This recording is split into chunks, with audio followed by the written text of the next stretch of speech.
first type of knife we're going to look at is the chef's knife. The chef's knife is the most versatile knife that you're going to use in the kitchen. We're going to use it to make several of the cuts that are some of your cooking terms. The first one we're going to do is to chop.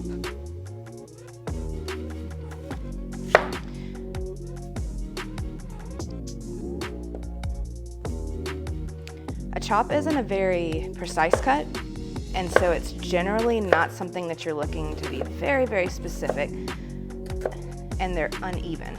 So in order to do a chop on an onion, I generally do a sunshine shape and then come across this way. Keep your fingertips tucked and be very careful. A lot of chefs will pick up whatever they've cut with their knife, but that puts you at a lot of risk of cutting your hand, especially right there. So I like to use one of these. It's a bench scraper, and you just scrape up your cut and you're good to go. As you can tell, that particular cut took a little bit of skill, not much, but a lot of people prefer to work with something that they don't have to do as much. So I'm going to show you a food chopper. You'll still have to cut your onions into a rough shape. Then you place a little bit of it in your food chopper.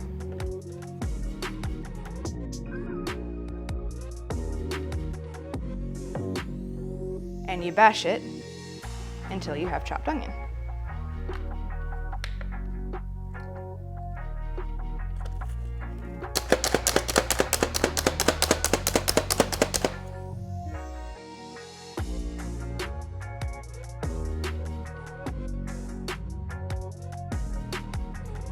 The type of cut that we're going to do with our chef's knife is a mince. And generally you want things minced that are going to dissolve into the food. So in this case, we're going to mince garlic. To mince garlic, what you're going to do is cut this little end off. And then you take your knife and very carefully with the heel of your hand, bash it. This will take your skin off. So it should pop off very easily after that.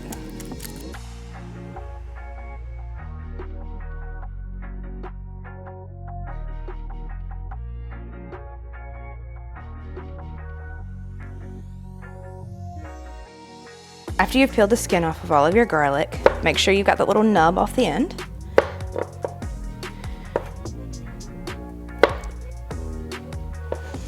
And then you're going to bash it another time, a little bit harder.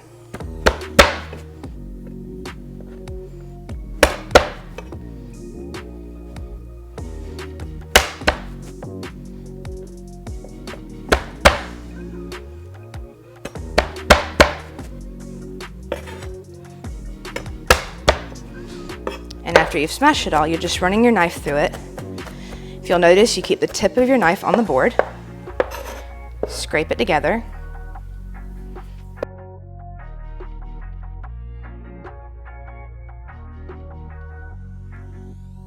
So the way that a mince differs from a chop is that a chop is larger than a mince. So that's pretty much your only difference.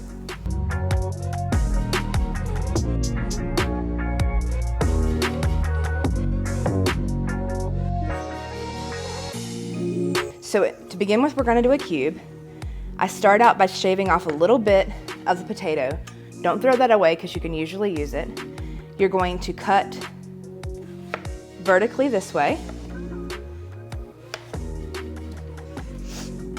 At this point, I usually slide one of the sides off.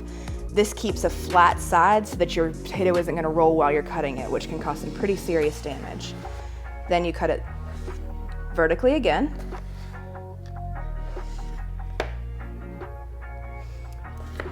Then you just slice through to make your cube shape.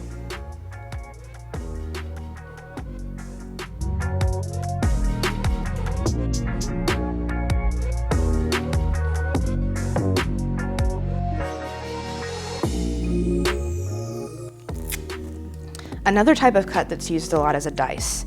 So we're going to use a bell pepper for this. Cut the ends off. And then you're going to take out the centerpiece, cut it in half. And if you don't like really spicy food, take these ribs out, and the ribs end up being a little tough when you cook anyway.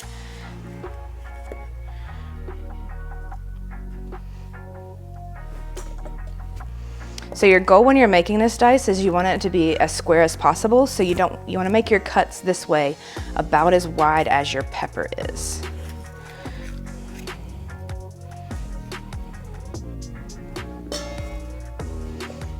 Keep your fingers tucked, and you can just go along and make little strips.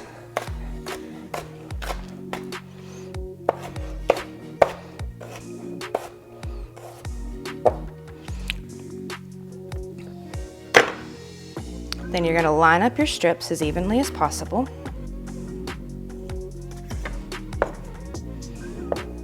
And go across in this direction.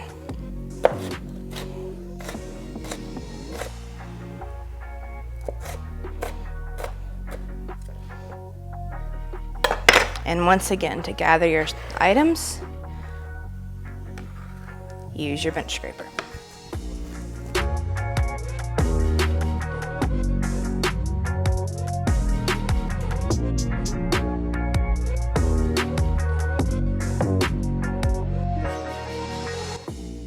To grate, you use a grater, which sounds pretty obvious.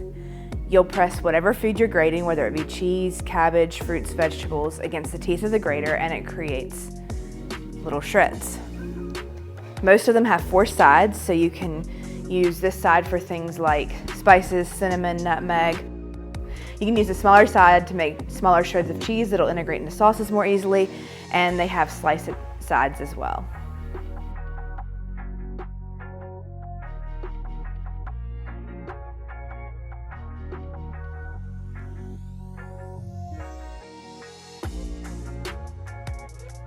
A food processor is a very versatile option in your kitchen.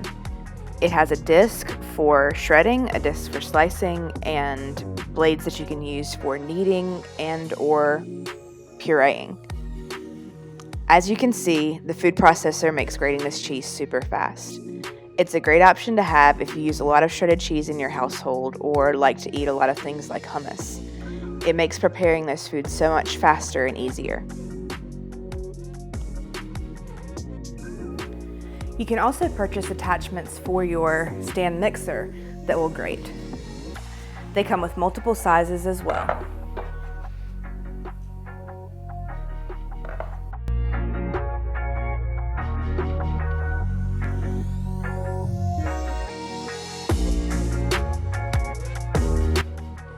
To shred and to grate are almost used interchangeably.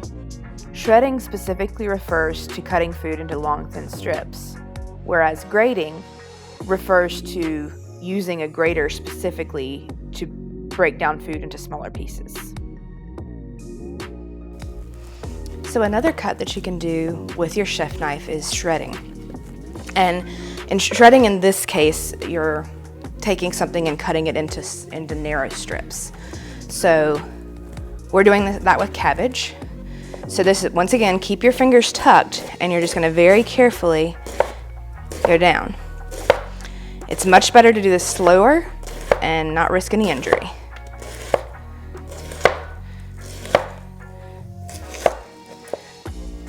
Once you get close to the end, turn it so that it's flatter and continue on.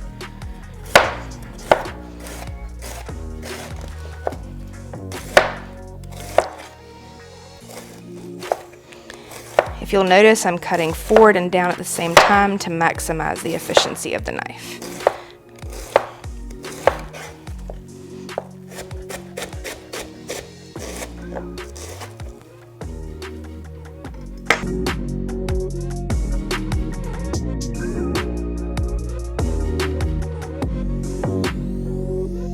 So another term that we're going to look at today uses either a peeler or a paring knife. So these two terms are pretty close together, but to begin with, you have to peel. Something a lot of people don't realize is the peelers work in both directions, so that can be a huge time saver.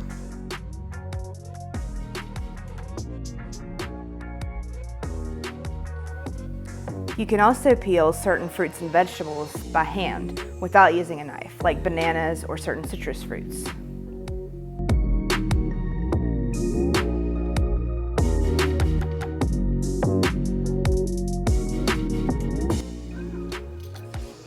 pair is to use a paring knife and peel.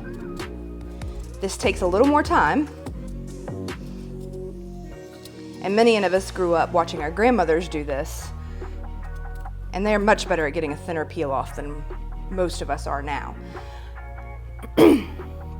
Paring also involves taking the stem end off, but potatoes don't have stems.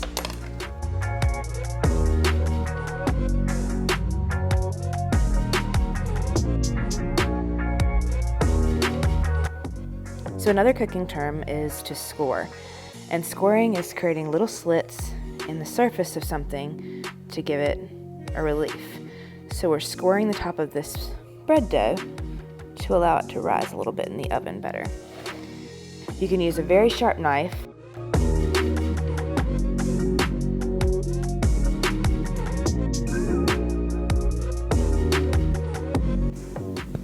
So our next cooking term is to slice, and we're going to be doing this on a cutting board. If your cutting board is sliding, if you put a damp rag on the counter underneath it, it won't slide anymore. So we're going to be using a slicing knife, which is a long, thin blade, so that it's not going to interfere with creating thin slices. So to slice, you're going to cut it like that. And a slice creates a cut called a slice. There are also attachments to slice with food processors. So this blade will create a slice in a food processor, or with stand mixers. The attachment that grates for stand mixers will also slice. So this is the slicer attachment for that.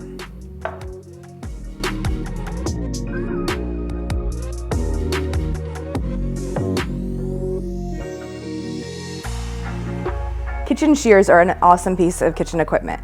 They can be used to snip, they can be used to cut herbs, they can be used for meat fabrication like taking apart chicken, and one of the most valuable things that I found that they're used for is if you ever need to cut bacon up into small pieces, kitchen shears make it so much easier than using a knife. Some of them come so that they come apart, so they're easy to be washed, and some of them come with jar openers and things in the handle of them. Kitchen shears are definitely something you can use on a regular basis. It's important to note, however, that these should only be used for food and that you need to wash them after each use, because if you're cutting any food with them, then the food residue can grow bacteria.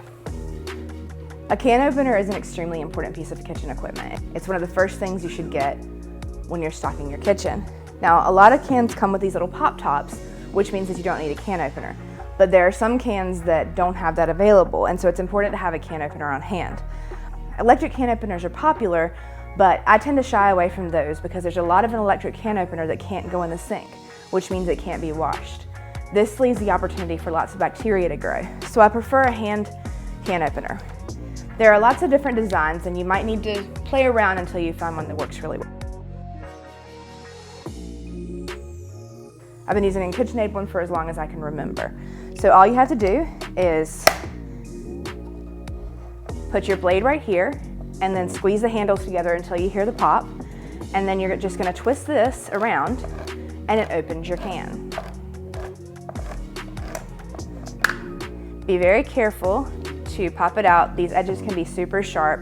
And another thing that's important to note is sometimes it's almost impossible to keep the lid from going down into the food, so it's important to wash the top of your cans before you open them.